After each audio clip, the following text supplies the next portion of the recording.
Καλημέρα σε όλους. Ονομάζομαι Γιώργος Κορέλης και είμαι ο CEO της Phoenix Pro, εταιρείας που ασχολείται αποκλειστικά με τα θέματα της ασφάλειας σε επίπεδο integration και consulting. Είχα φτιάξει μια παρουσίαση αρκετά σύντομη, 33 slides, αλλά μου απαγορεύσαν να τη συνεχίσω, οπότε μάλλον θα μείνω σε αυτό το ένα που βλέπετε.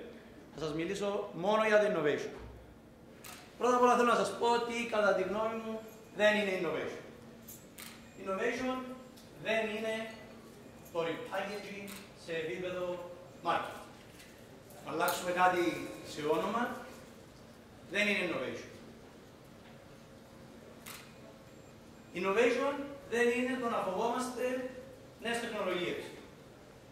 Όλοι οι συνάδελφοι σήμερα που σας μιλούμε και όλοι εσείς προφανώς έχετε ακούσει για το cloud, ξέρετε τι είναι το cloud σε γενικό επίπεδο. Δεν είμαι σίγουρος ότι όλοι ξέρουμε τι μπορεί να κάνει το cloud για μας.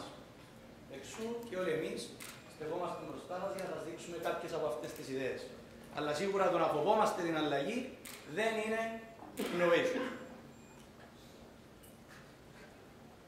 Innovation δεν είναι καν το να πουλάμε κάτι μέσα από το cloud. Είδατε, πριν 3 χρόνια, πριν 4 χρόνια, πριν 5 χρόνια, αυτό ήταν σίγουρα innovation και είναι κομμάτι των cloud services ασφαλώς, αλλά από μόνο του, στο δικό μας τουλάχιστον το βιβλίο, δεν είναι πλέον innovation.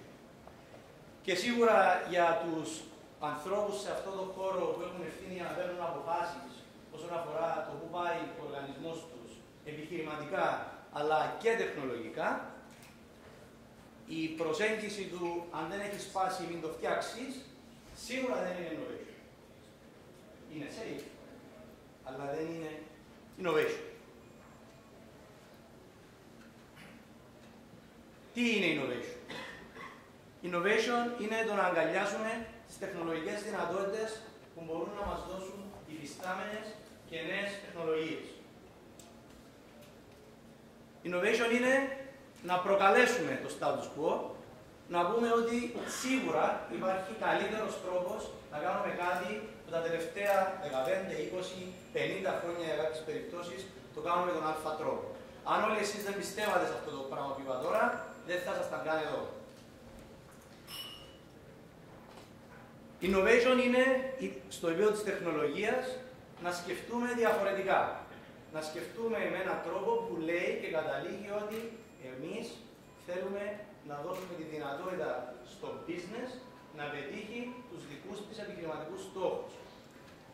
Και αν μιλάμε ειδικά για το security που είναι ο τομέας ο δικός μας, να σταματήσει το security να συνδέεται και να είναι συνώνυμο του όχι. Πολλοί συνάδελφοι στον χώρο ξέρουν πολύ καλά τι πράγμα μιλώ. Έρχεται ο CEO της εταιρείας μας, λέει κάτι και του λέμε συγγνώμη, δεν μπορείς να κάνεις αυτό το πράγμα, γιατί είναι θέμα ασφάλειας. Ακούγεται υπέροχα. Μόλις έχουμε επιτύχει να μην θέλει να μας ρωτήσει κάτι άλλο, διότι θα μου αρχίσουν τώρα τα γνωστά που δεν θα τα καταλάβω και έτσι κι αλλιώς τέλος της ημέρας δεν θα γίνει η δουλειά μου. Άρα το σπρώξαμε πίσω. Αυτό είναι μια πολύ διαφορετική προσέγγιση αν θέλεις να υιοθετήσεις το innovation. Και τέλος, όσον αφορά το innovation, είναι το να τολμάς να είσαι leader, να πρωτοπορείς, να δώσεις τη διαφορετική προσέγγιση και επιλογή.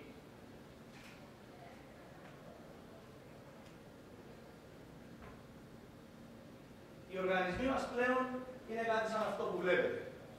Και αν πολύ γρήγορα σας πω τι βλέπω σε αυτή την εικόνα που έχετε μπροστά σας, βλέπω το εξής. Βλέπω το cloud, ακούσατε ήδη από διάφορους συναδέλφους τι μπορεί να έχει μέσα αυτό το πράγμα, infrastructure as a service, platform as a service, applications as a service. Συνεχίζουμε να έχουμε τα δικά μας τα κεντρικά γραφεία και υποδομές, όπου διατηρούμε συνήθως απλίστα από αυτά που είχαμε πριν σε επίπεδο τεχνολογίας, όλους μας τους servers, τα databases μας, τα εσωτερικά μας applications που θεωρούνται πολύ κρίσιμα για να ταξιδέψουν στο cloud και βεβαίως πλειάδα χρηστών, οι οποίοι έχουν διαφορετικές ανάγκες πρόσβασης σε functionality και πληροφορία, ανάλογα με τη θέση τους στην ιεραρχία, ποιο τμήμα ανήκουν την εμπειρία τους μέσα στον οργανισμό κλπ. Την ίδια στιγμή, κανένας δεν μπορεί πλέον να αγνοεί το μοβίλι. Η φορητότητα είναι κάτι που είναι στη ζωή μας, συνέχεια διευρύνεται και με κανέναν τρόπο δεν μπορεί κανείς να το σταματήσει. Οι εξέγερσοι έχουν σταματήσει να αποδέχονται την ιδέα ότι τα tablets και τα smartphones είναι μόνο για να βλέπουν email. Περιμένουν να δουν business intelligence reports, περιμένουν να δουν το ERP τους, περιμένουν να δουν το CRM τους, περιμένουν να μπορούν να κάνουν πάρα πολλά πράγματα. Οι πελάτες, στο κομμάτι του retail για παράδειγμα, περιμένουν να μπορούν να λάβουν τα όποια vouchers, τα όποια loyalty rewards πάνω στο κινητό τους. Να μπορούν να σκανάρουν πάνω στο point of sale και να μπορέσουν να πάρουν το όποιο δώρο τους επιτρέπει ο πάροχος της όποιας αυτής υπηρεσίας ή προϊόντος. Και βεβαίως, ακόμα και για τους μικρότερους οργανισμούς, το ένα location δεν είναι πλέον αυτό που ισχύει. Υπάρχουν 2, 3 ή αγάπους από τους πελάτες μας 400 σημεία, τα οποία πρέπει με κάποιο τρόπο να εξυπηρετηθούν. Αν πάρω κάποιους από τους παρόχους σε αυτό το δωμάτιο, τους μεγάλους παρόχους, που πουλάνε από κινητά τηλέφωνα μέχρι συνδέσεις, όταν έχεις 100, 200, 300 σημεία ή αν είσαι τράπεζα τα καταστήματα που έχεις, είναι φανερό ότι με κάποιο τρόπο πρέπει να τα προστατεύσεις. Θέλω λοιπόν για αυτά που θα ακολουθήσουν τα επόμενα λίγα λεπτά να σκέφτεστε αυτό το μοντέλο και θα σας δώσω τα δύο κατά τη γνώμη μου άκρα. Το ένα είναι κάποιος πάροχος όπως από τους παρόχους που έχουμε στο δωμάτιο, είτε αυτός λέγεται η SITA, η MTN, η Primetel ή όποιος άλλος πάροχος που έχει πάρα πολλά σημεία και γεωγραφική διασπορά. Και πάρτε και ένα δικηγορικό γραφείο των 30 ατόμων, οι οποίοι έχουν υιοθετήσει μια πλήρη στρατηγική cloud. Οι δικηγόροι αυτοί πιστεύουν ότι επειδή πήγαν στο cloud δεν χρειάζονται ασφάλεια. Γιατί? Διότι από τη στιγμή που πήγαν στο cloud και αποδεχτήκαν ότι η υπηρεσία αυτή είναι ασφαλής, δεν χρειάζονται οποιοδήποτε είδους ασφάλεια. Σωστά? Λάθος. Λάθος. Χρειάζονται μέγιστη ασφάλεια. Για το δικό τους το περιβάλλον. Γιατί? Διότι αυτό που στην πραγματικότητα έχουν κάνει είναι ότι έχουν διώξει όλες τις εφαρμογές και τα data πάνω στο cloud και αν αποδέχεται κάποιος ότι αυτές οι υπηρεσίες είναι ασφαλείς και μπορούν να είναι, έχει καλώς, το πρόβλημα είναι ότι έχουν ξεχάσει τα laptops, τις ταμπλέτες, όλα αυτά που χρησιμοποιούν για να αποκτούν πρόσβαση σε αυτές τις υπηρεσίες πάνω στο cloud. Τι κάνουμε όλοι όταν χρησιμοποιούμε αυτές τις υπηρεσίες? Πάνω στο browser, save password for this website, yes. Άρα ξαφνικά το τηλεφωνάκι αυτό ή το όποιο tablet χρησιμοποιεί κάποιος είναι εργαλείο το οποίο οποιοδήποτε βίωξος hacker θα χρησιμοποιήσει χωρίς να κάνει και τίποτα ιδιαίτερο για να φτάσει σε όλες τις εφαρμογές που ο οργανισμός αυτός χρησιμοποιεί, είτε για storage, είτε για applications, είτε για οτιδήποτε, ως απλώς ανοίγοντας το browser. Αν πάμε στην άλλη πλευρά της γεωγραφικής διασποράς που είπαμε πριν με τα 200, 100, 400 σημεία ενός πολύ μεγάλου οργανισμού, 600-800 χρήστες, είναι φανερό ότι οι επιλογές μας είναι προστατεύουμε την κεντρική υποδομή με τους όποιους firewalls, intrusions and threat prevention κλπ.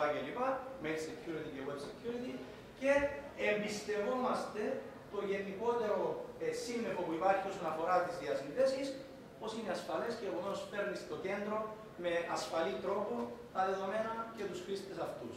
Βεβαίως, συνήθως, άμα διαβάσει κάποιος το τι υπάρχουν μέσα στα συμβόλαια και το τι αγοράζει στην πραγματικότητα, δεν είναι τόσο ξεκάθαρο ότι παρέχεται ασφάλεια στους οργανισμούς και στα σημεία αυτά και επομένως στην εσωτερική υποδομή. Αν λοιπόν δει κάποιος ξανά τι είναι το innovation στο δικό μας το χώρο,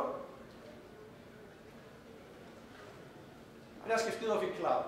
Το vCloud είναι το Security as a Service Cloud της Phoenix Pro, που παρέχει μια πλήρη σουίτα περιμετρικής ασφάλειας. Το innovation εδώ, ότι όλα αυτά που βλέπετε, τα οποία είναι και πολλά, αλλά και έχουν βάθος, παρέχονται σαν pure cloud υπηρεσία. Εκτός λοιπόν από το βάθος της λύσης αυτής, τα μεγάλα πλεονεκτήματα του να επιλέξει κάποιος μια τέτοια στρατηγική είναι ότι πρώτα απ' όλα και στα δύο ακραία σενάρια που σας έχω περιγράψει προηγουμένως, μπορεί να διασφαλίσει enterprise grade security χωρίς καμία απολύτως επένδυση σε hardware ή σε software. Μπορεί να επιτρέψει, να καταφέρει μάλλον, να προστατεύσει τις κινητές συσκευές, τις οποίες χρησιμοποιούν οι χρήστες του οργανισμού και όχι μόνο, αν σκεφτεί κάποιος, τους συνεργάτες, που μας δίνουν υποστήριξη, συνήθως με απομακρυσμένη πρόσβαση και με έναν τρόπο που αποφεύγει ένα πολύ ωραίο που άκουσα πρόσφατα σε έναν οργανισμό με τον οποίο μιλούσαμε, που μας είπαν ότι είμαστε ασφαλείς επειδή όταν φεύγουν από το γραφείο σβήνουμε τους σερβερς. Πολύ καλή στρατηγική. Όταν είστε, τι ακριβώς κάνετε? Βλέπετε το σερβερ και τι? Η υλοποίηση λύσεων του FeedCloud θέλει 1 με 2 μέρες. Οποιοςδήποτε από εσάς έχει ασχοληθεί με οποιοδήποτε έργο ασφάλειας, ξέρει ότι θέλει περίπου 4 εβδομάδες για να έρθει το hardware, γύρω για μικρά έργα 2 εβδομάδες να κάνει την αρχική υλοποίηση, παραμετροποίηση, ανάλυση με τον πελάτη, 1 εβδομάδα να πάει παραγωγή και 1 εβδομάδα τεστ. Άρα αυτό είναι ένα μικρό έργο, 6 με 8 εβδομάδες. Μεγάλα έργα ασφάλειας μπορεί να είναι και 36 και 52 εβδομάδες. Το FeedCloud υλοποιείται μέσα σε 1 μέρα. Για πολλαπλά σημεία, όπως αυτά που μίλησα προηγουμένως, μπορεί να μας πάρει 1 εβδομάδα. Επιτρέπει στους πελάτες να έχουν δικές τους πολιτικές, όπως αυτοί τις επιλέγουν. Δεν είναι μια πολιτική για όλο τον κόσμο, είναι ο καθένας πελάτης έχει τις δικές του πολιτικές με τον τρόπο που βοηθούν τους δικούς του χρήστες, τις δικές του επιχειρηματικές ανάγκες, με έναν τρόπο που επιλέγει ο ίδιος, ο IT Director, ο Security Manager και στο τέλος της ημέρας η διοίκηση του οργανισμού. Δεν επιφέρει καμία αρνητική αλλαγή στην εμπειρία του χρήστη. Οι χρήστες συνήθως όταν βλέπουν ή χρησιμοποιούν τεχνολογίες ασφάλειας, η πρώτη αντίδραση είναι δεν θέλω να βάζω τα passwords, βαριέμαι να αλλάζω αυτούς τους κωδικούς που μου είπες, δεν τους θυμάμαι και τέλος πάντων δεν πρόκειται να το κάνω. Το FeedCloud δουλεύει με έναν τρόπο που όλα αυτά δεν είναι προβλήματα. Γιατί? Διότι ο χρήστης δεν επηρεάζεται. Όταν κάνει κάποιος ένα έργο υποδομής ασφάλειας, αυτό που ξέρει είναι ότι πρέπει να αλλάξει σε κάποιο βαθμό, μικρό ή μεγαλύτερο, την εσωτερική υποδομή δικτύου. Είτε αυτό λέγεται να διαφοροποιήσει τα DMZs τους, είτε λέγεται να μετακινήσει servers, είτε να ανακαλύψει βοήθεια φωτές, IP addresses μέσα σε εφαρμογές κλπ. Το FeedCloud δεν ενοχλεί την εσωτερική υποδομή. Είναι καθαρά περιμετρική λύση ασφάλειας, η οποία δίνει δυνατότητες σε όλο το φάσμα χωρίς να ενοχλεί την εσωτερική υποδομή του οργανισμού. Προφανώς αποφεύγεται όλα τα κόστη που αφορούν ή πιο σωστά τις κεφαλαιοκές δαπάνες, το capital expenditure εντελώς. Το FeedCloud δεν έχει καμία αρχική επένδυση από μέρος του πελάτη, ως εκ τούτου δεν απαιτεί και δεν προκαλεί στον πελάτη κλείδωμα με την όποια τεχνολογία. Είναι ένα σοβαρό θέμα για εκείνους από εμάς οι οποίοι καλούνται να διαλέγουν τεχνολογίες. Από τη στιγμή που κάναμε τη διαδικασία είτε κατευθείαν αναθέσεως είτε διαγωνιστικής και πήραμε μια απόφαση, την πήραμε στο Συμβούλιο και πήραμε τις εγκρίσεις, πήραμε τα λεφτά και τις βάλαμε στην υποδομή μας, είναι ξεκάθαρο ότι ανάλογα με την πολιτική accounting του οργανισμού και για depreciation, είμαστε κλειδωμένοι στον προμηθευτή 4 με 6 χρόνια για δεύτερη πολιτική depreciation που έχει ο οργανισμός. Το FeedCloud δεν έχει αυτό το κλείδωμα με κανένα απολύτως τρόπο. Το άλλο πάρα πολύ σημαντικό είναι ότι οι πολιτικές σας δεν εξαρτούνται από τη διάθεση, τις γνώσεις ή τις δυνατότητες του όποιου administrator αναλαμβάνει να κάνει αυτή τη δουλειά. Αν λοιπόν έχετε θυγατρικές στο εξωτερικό ή παρουσία στο εξωτερικό, γραφεία, που σημαίνει ότι κάποιος άλλος administrator θα υλοποιήσει τις κεντρικές επιθυμίες του κεντρικού φορέα, αυτό διαφοροποιεί ενδεχομένως το τι πρόκειται και τι μπορείτε να κάνετε.